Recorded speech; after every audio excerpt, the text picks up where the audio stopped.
solve. Okay.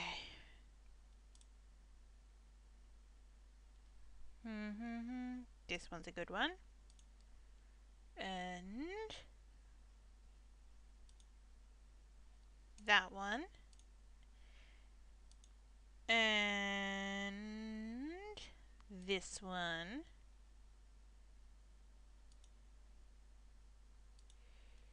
And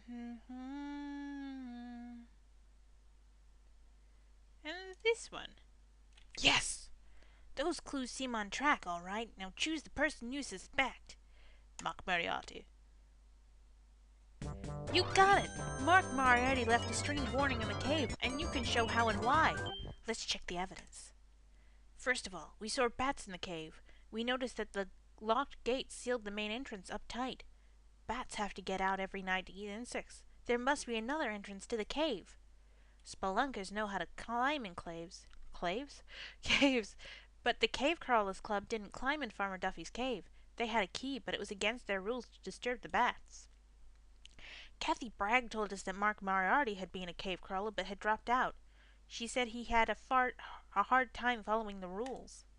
So Mark Moriarty could have been the one who came into the cave through the bat's entrance. But why would he want to? And why would he leave a warning note? Mr. Arnold told us why. He mentioned you could make a lot of money growing mushrooms, and that mushrooms grow best in a cool, dark place.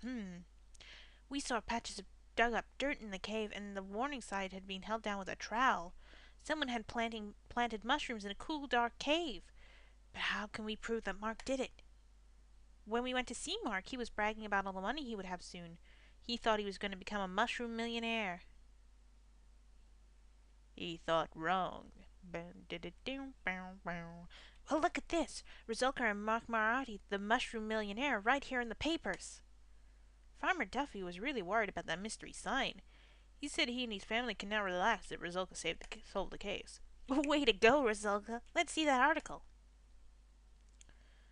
Water-soluble submarine. Oh, that does not work. If the submarine is water-soluble, it's just going to disintegrate. Anyway. Eagle-eyes, foil, mushroom, capers. Life on Duffy's farm returns to normal because Resulka and Jennifer decoded an ominous sign of death found in the farm's cave. It meant, "Keep off my mushrooms," the young sleuths explained. They explained how Mark Moriarty, convinced that he could make money growing mushrooms, had joined a spelunking club to find a cool, dark cave. There he planted beds of earth with mushroom spores. He worried about an old door close to the beds, Jennifer said. So he put a mysterious warning by the door so that no one could walk in his mushroom beds. It almost worked. One key to solving the mystery was that Resulka realized the bats in the cave must get a way to get out and feed. The front entrance was sealed, so there must have been another way for the bats to get in and out. The other entrance was how Mark Moriarty got into the cave. Very clever deduction. Oh, Chief Barnes said. It's probably going to be a phone, but first it's got to load up. There we go. Blue, blue, blue, blue, blue. Eagle Eye Detective Agency, Jennifer here. Jennifer, it's Nancy. Can you and Resulka come over to Mrs. Miniski's house? Her mink coat has been stolen. Mrs. Miniski's being robbed? We'll be right there. Indeed we shall. Mrs. Miniski!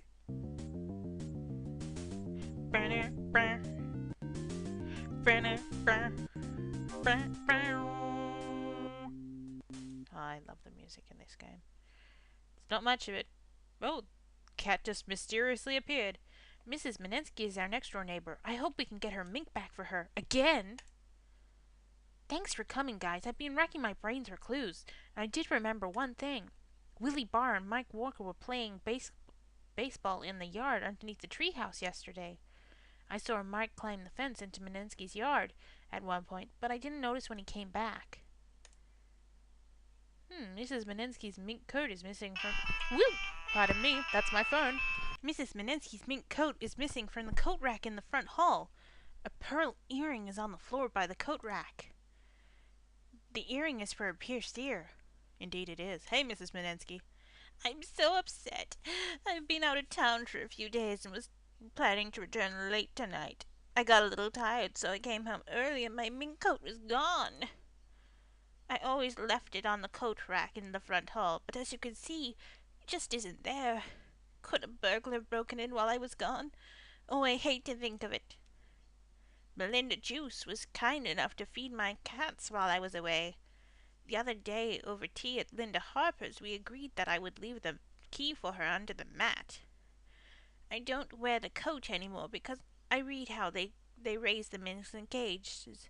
I don't approve of cruelty to animals, but it is worth a lot of money. I want it back. Mrs. Miniski's bedroom's upstairs. She has a carved wooden jewelry box on the top of her bureau. The jewelry box in Mrs. Miniski's bedroom contains a few rings, including one with a diamond. You also see a silver necklace and some clip-on earrings.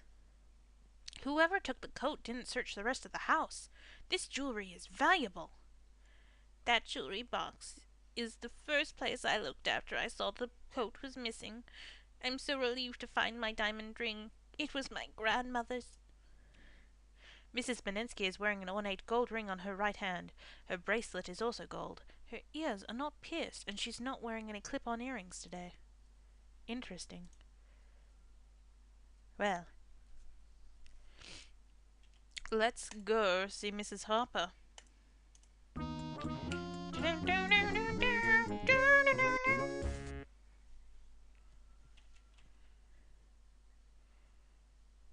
You can do it, Jennifer.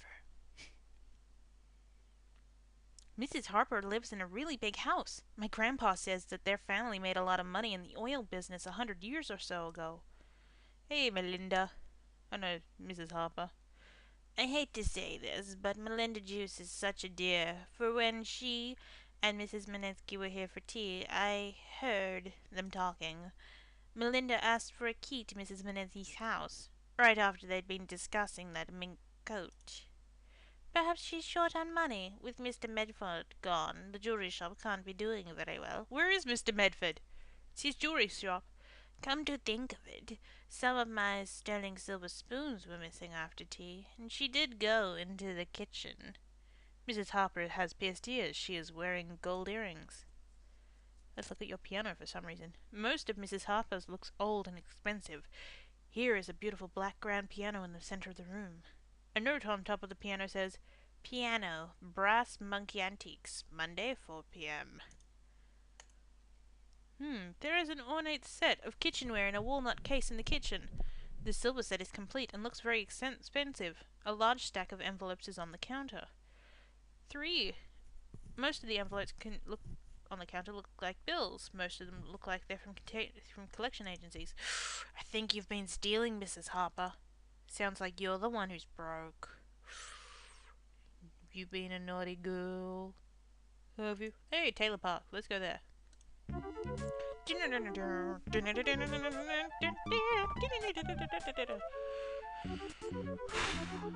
I wonder who's here. Couldn't be Nicola Hamble, could it? It could be. Mrs. Miniski, Melinda Juice, and Mrs. Harper all belong to the Richview Garden Society. Perhaps if we talk to the people here, we'll learn something. Hey, Sylvia Torres. Such a shame. Mrs. Miniski's being robbed while she was out of town. Most of us, except Melinda Juice and Linda Harper, were here all day yesterday setting up the exhibits. I don't wear any animal skins myself, and I admire Mrs. Miniski for not wearing hers. People of her generation weren't as aware about animal rights as we are now. But for some people, old traditions die hard.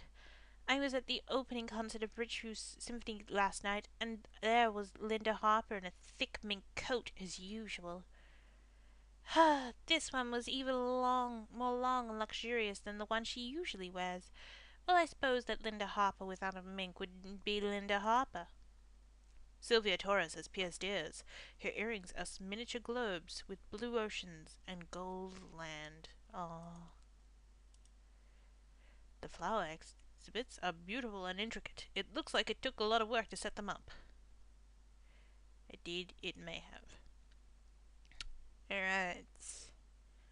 To Medford's jewelry.